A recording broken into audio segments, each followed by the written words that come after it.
Hello, welcome to Kaushik স্যারের class. Dear viewers, আজকে খুব গুরুত্বপূর্ণ টপিকের উপর একটা ভিডিও নিয়ে আপনাদের সামনে। অনেকেই 10+2 এক্সাম দিয়েছেন এবং বিভিন্ন প্রশ্ন করেছেন 10+2 এর পর কি ব্যাংকের জব পাওয়া সম্ভব কিনা। তো আজকের ভিডিওটা যারা থাম্বনেল দেখে ভিডিও দেখতে এসেছেন তারা প্রত্যেককেই বলবো 10+2 এর পর কি ব্যাংকের জব পাওয়া সম্ভব কি আদৌ সম্ভব নয়, পুরোটা 10 মিনিটের ভিডিওতে ডিটেলসে বলবো। আপনাদের বাড়িতে হতে পারে, পাড়ায় হতে পারে, বা আশেপাশের জায়গাও হতে পারে যারা 10+2 পরীক্ষা দিয়ে ব্যাংকে প্রবেশ করতে চান অ্যাজ এ এমপ্লয়ি হিসাবে, তাদের জন্য আজকে ভিডিও খুব গুরুত্বপূর্ণ। তো কথা না বাড়িয়ে ভিডিওর মূল পর্বে যাওয়ার আগে দু একটা কথা। আমি ডক্টর কৌশিক কুণ্ডু, আপনাদের চ্যানেল কৌশিক স্যারের ক্লাসে আজকে একবার যারা এই প্রথমবার ইউটিউবে আমাকে দেখছেন অবশ্যই চ্যানেলকে সাবস্ক্রাইব করবেন এবং পাশে থাকা বেল আইকন ক্লিক করবেন নতুন নতুন ভিডিও তাড়াতাড়ি পাওয়ার জন্য। আর কি ভিডিও দেখতে চান আমাকে কমেন্ট বক্সে লিখে পাঠাবেন, তাহলে আমি আপনাদের রিকোয়ারমেন্ট অনুযায়ী ভিডিও তৈরি করে দেবো।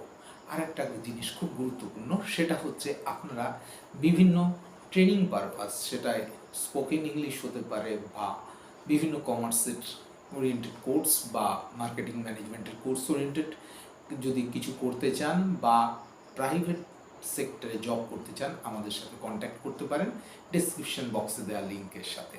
কথা না বাড়িয়ে আজকের ভিডিও মূল পর্বে চলে আসবো। আজকের ভিডিও হচ্ছে 10+2 এর পর ব্যাংকের জব কি সত্যি পাওয়া যায়। তো প্রথমেই বলে দিই, আজকে যে ভিডিও যারাই দেখতে এসছেন তাদেরকে খুব গুরুত্বপূর্ণ ইনফরমেশন দিই। আমাদের ভারতবর্ষে ব্যাংক মোটামুটি দু প্রকারের হয়ে থাকে, একটা হচ্ছে পাবলিক সেক্টর ব্যাংক এবং আরেকটা হচ্ছে প্রাইভেট সেক্টর ব্যাংক। এইবার আপনারা যদি আরবিআই ধরে রাখেন, এইগুলো হচ্ছে পাবলিক সেক্টর, মানে পুরোপুরি গভর্নমেন্ট ব্যাংক, এদেরকে নিয়ে কথা বলবো না। SBI, RBI, bank of Baroda, Punjab national bank, bank of India, এদের সম্বন্ধে কোনো কথা বলবো না। স্রেফ আজকে কথা বলবো প্রাইভেট ব্যাংকিং সেক্টর সম্বন্ধে কথা, কিভাবে প্রাইভেট ব্যাংকে জব পাবেন 10+2 এর পর। এইবার গুরুত্বপূর্ণ প্রশ্ন হচ্ছে, অনেকেই প্রশ্ন করেন প্রাইভেট ব্যাংকে জব করতে গেলে জবের পোস্ট কী হবে। প্রথম কথাই বলে দিই, ব্যাংকের জবের পোস্ট হতে পারে দুটো সেক্টরে। এক নম্বর হচ্ছে সেলস এক্সিকিউটিভ হতে পারে, আবার হতে পারে রিলেশনশিপ এক্সিকিউটিভ হতে পারে। এই দুটো পোস্টের জন্য কিন্তু জব হতে পারে, যেই জবটা হচ্ছে খুব গুরুত্বপূর্ণ। তো কি ভাবে আপনারা জব পেতে পারেন বা কি ইয়েতে পেতে পারেন। প্রথম কথাই হচ্ছে প্রাইভেট ব্যাংকে যারাই আমাকে প্রশ্ন করেছেন তারা প্রত্যেকেই বলেছেন যে আমরা 10+2 পাস করেছি, ফ্রেশার, কোনো এক্সপিরিয়েন্স নেই এবং ফিক্সড স্যালারির প্রাইভেট ব্যাংকে জব চাই। প্রথম কথাই বলছি এটা পসিবল। প্রাইভেট ব্যাংকে 10+2-তে জব পসিবল। কিভাবে পসিবল? হয়তো কি ব্যাংক আছে, প্রাইভেট ব্যাংক আমাদের ভারতবর্ষে 21টা ব্যাংক আছে।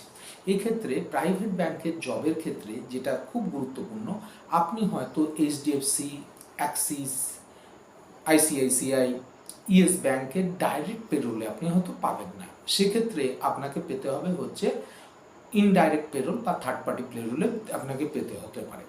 এই জায়গায় মাথায় রাখতে হবে যে প্রাইভেট ব্যাংকে কি পোস্টে বা কি জব রোল থাকে এই প্রাইভেট ব্যাংকে জব পাওয়ার জন্য। তো সেটা একটু ক্লিয়ার করে দিই। 10+2 এর পর যে জব রোলগুলো থাকে সেটা হচ্ছে প্রথমেই হচ্ছে সিসি, অর্থাৎ মানে হচ্ছে ক্রেডিট কার্ড সেলিং ডিপার্টমেন্ট, এখানে একটা থাকে। আরেকটা থাকে হচ্ছে লোন অ্যাকাউন্ট। লোন অ্যাকাউন্ট এটা হচ্ছে পার্সোনাল লোন হতে পারে, হাউস লোন হতে পারে, কার লোন হতে পারে, যে কোনো লোন অ্যাকাউন্টে আপনি করতে পারেন।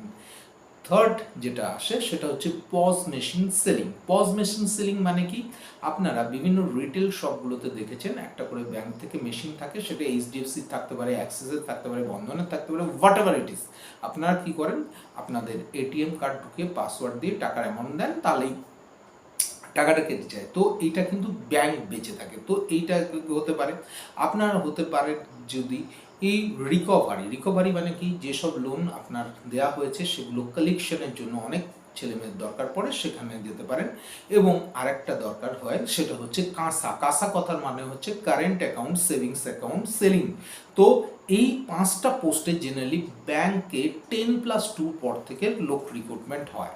এছাড়া টেলিকলিং সেক্টর রয়েছে যেখানে লোক নেওয়া হয়। তো সেই সমস্ত জায়গায় আপনাদের কিন্তু জব ভ্যাকেন্সিস রয়েছে। এইবার প্রশ্ন হচ্ছে যে কিভাবে জব আমরা পাবো। অধিকাংশ ছেলে মেয়েদের কাছেই দেখেছি তারা কোনো না কোনো কনসালটেন্সির মারফতে যায়। প্রথম কথা হচ্ছে এই ধরনের কনসালটেন্সির সাথে আপনারা দয়া করে যাবেন না, আমি হাত জোর করে বলছি। তার কারণটা কি? তার কারণ হচ্ছে এইসব কনসালটেন্সি আপনাদের কাছ থেকে ফিস কালেক্ট করবে বা আপনার স্যালারি অর্ধেকটা নেবে, কেউ নেবে।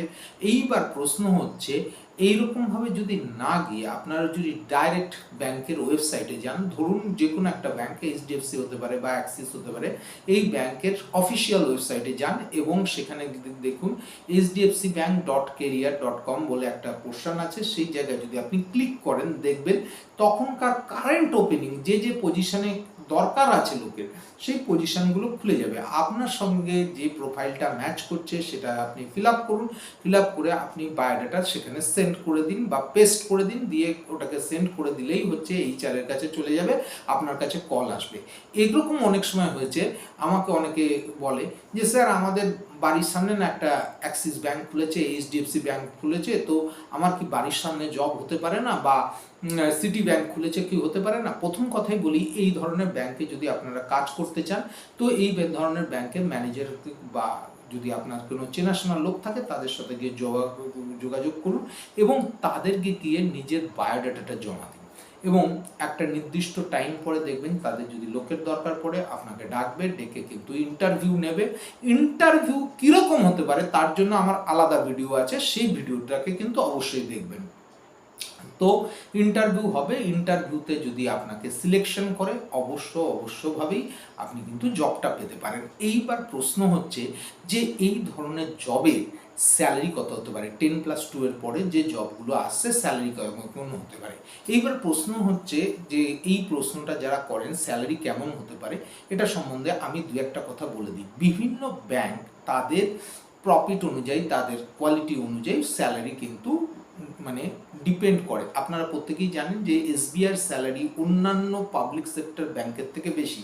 তার কারণটা কি? SBI যেহেতু বিজনেস বেশি, তো এখানেও যে ব্যাংকে আপনি যাবেন সেই ব্যাংকের যদি বিজনেস বেশি থাকে সে ব্যাংক বেশি টাকার স্যালারি দেবে, যে ব্যাংক আপনাকে কম বিজনেস থাকবে সেই ব্যাংক কিন্তু কম টাকা স্যালারি দেবে। জেনারেলি যেটা একটা ওভারঅল সিচুয়েশনস দেখেছি, মোটামুটি 12,000 12,500 টাকা আপনার বলা হয় যে গ্রস আপনাকে কেটে কুটে হাতে মোটামুটি 11,500, কোনো ক্ষেত্রে 9,800 প্লাস ইনসেন্টিভ সব কিছু মিলিয়ে 10,200 কি 10,800 মতো স্যালারি কিন্তু আপনার হাতে এসে যাবে।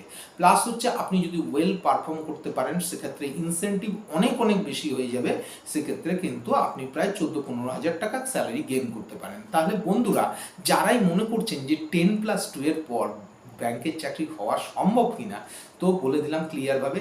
আরেকটু যে জিনিসটা বলে দিই, 10+2 এর পরে ব্যাংকের চাকরিতে জয়েন করেও কিন্তু চাকরি করতে করতে আমি প্রত্যেককে রিকোয়েস্ট করব যে আপনারা কিন্তু গ্র্যাজুয়েশনটা করবেন। গ্র্যাজুয়েশন যদি আপনার পক্ষে রেগুলার ইউনিভার্সিটিতে সম্ভব নাও হয়, দেখবেন আগের সপ্তাহতেই আমি দেখছিলাম রোববারে নেতাজি সুভাষ ওপেন ইউনিভার্সিটির অ্যাড বেরিয়েছে, অনেক কিছু কোর্সে BS মানে ব্যাচেলার ডিগ্রিতে ভর্তি হচ্ছে।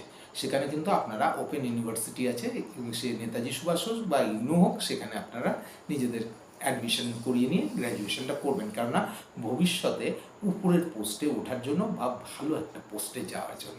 কেমন লাগলো আজকের ভিডিও? আশা করা যায় যে আপনাদের এই ভিডিওটা প্রচণ্ডভাবে কার্যকরী হবে। পড়াশোনা সবসময় চালিয়ে যেতে হবে, সবসময় উপরে ওঠার চেষ্টা করতে হবে। তাহলে অনেকক্ষণ আমাকে সময় দেওয়ার জন্য আপনাদের অসংখ্য ধন্যবাদ।